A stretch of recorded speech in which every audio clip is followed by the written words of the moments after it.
mental well-being is something, well, something we all hope for, isn't it? But for a lot of communities, getting there means facing obstacles others just don't encounter. Exactly.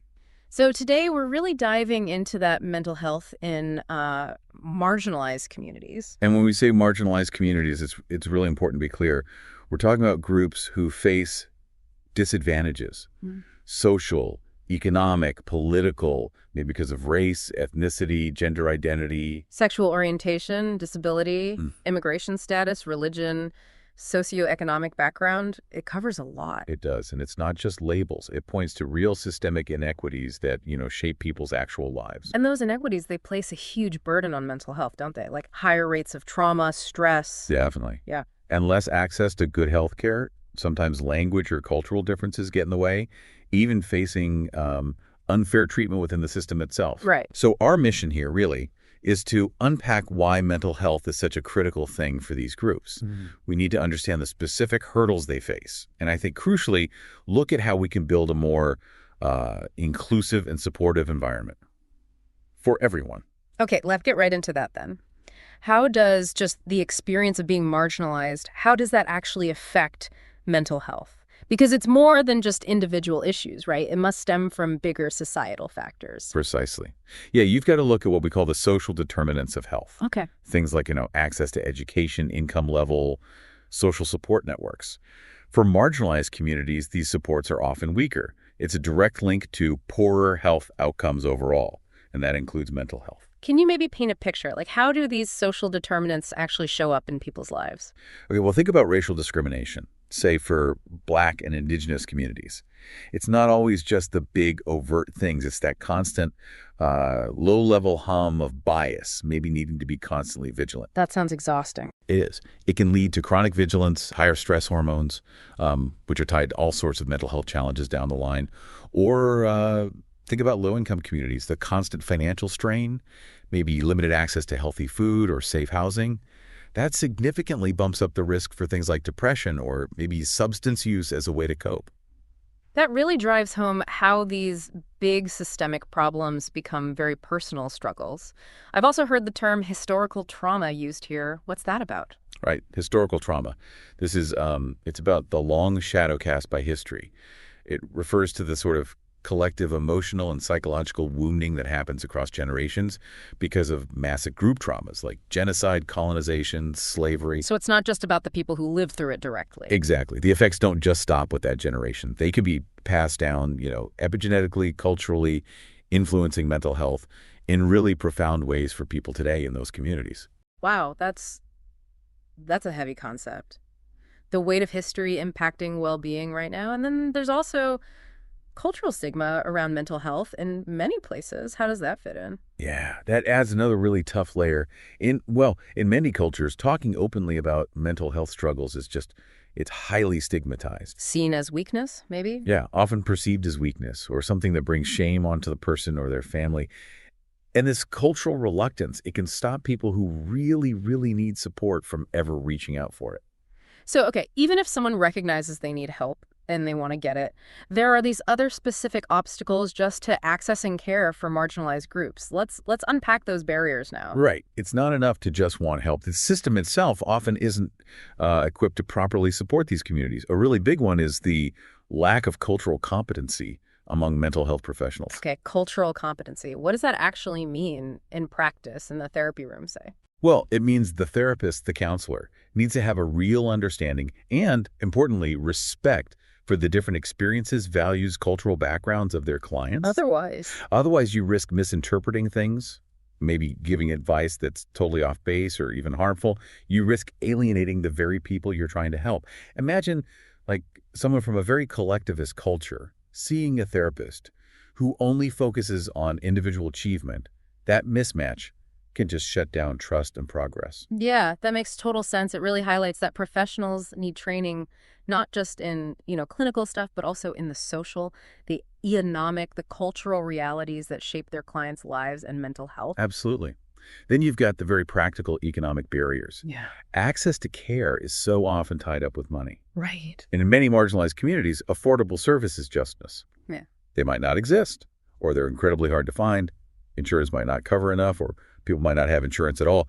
That's a huge roadblock. It feels like such a cruel irony, doesn't it? The people facing more stress because of economic hardship are often the least able to pay for the support they need. It's a terrible cycle. And you mentioned geographic barriers, too. Yeah. That's another big one, especially in rural areas or sometimes even certain urban neighborhoods that are underserved.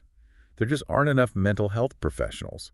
So even if you overcome the other barriers, finding someone nearby can be a real struggle. Options are limited, travel might be tough or expensive. And thinking about immigrant communities specifically, those language barriers must be immense. Oh, absolutely. I mean, think about it. If therapy isn't available in your native language, how can you possibly communicate effectively? You can't really express complex feelings, can you? Exactly. Or fully understand treatment options if it's all explained in a language you're not totally fluent in. It can lead to misdiagnosis, feeling misunderstood, and that doesn't really work. It paints a pretty challenging picture, all these systemic issues. So, okay, let's pivot. Let's talk about what can be done. What are some of the solutions? How can we better support the mental health of marginalized communities? Yeah, definitely. The challenges are real, but they're absolutely things we can do. A key area is developing and expanding culturally sensitive mental health services. And what does that look like on the ground?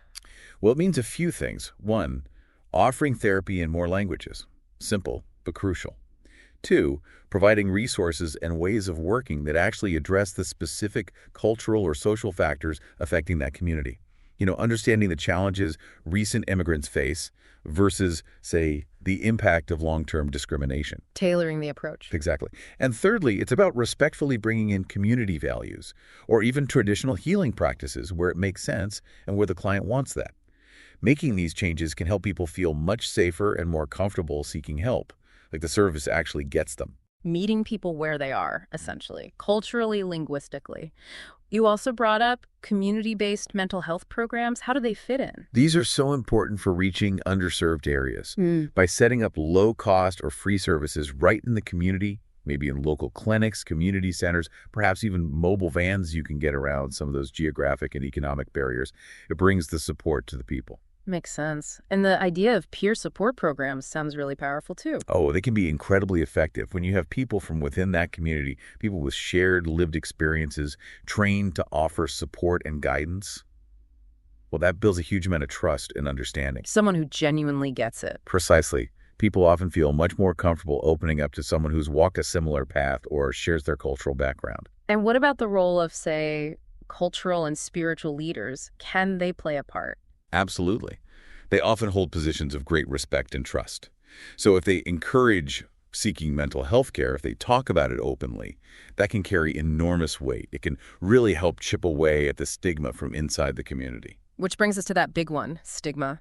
How do we make progress on increasing awareness and reducing stigma more broadly? It really needs a multi-pronged effort. We need more open, honest conversations about mental health. And those conversations need to happen in everyday places, schools, places of worship, community gatherings. Normalizing it. Yes, normalizing, talking about therapy, self-care, emotional well-being across all cultures. And, respected community figures, maybe local influencers, healthcare providers, if they speak openly, share perspectives, it can be incredibly powerful. So education, making these talks commonplace, vital. Definitely. Things like targeted education campaigns, outreach initiatives, they can really highlight why mental health matters, let people know what resources are available and how to access them in a culturally appropriate way, and show the real benefits of getting help. Okay, and finally, you mentioned advocacy for policy change.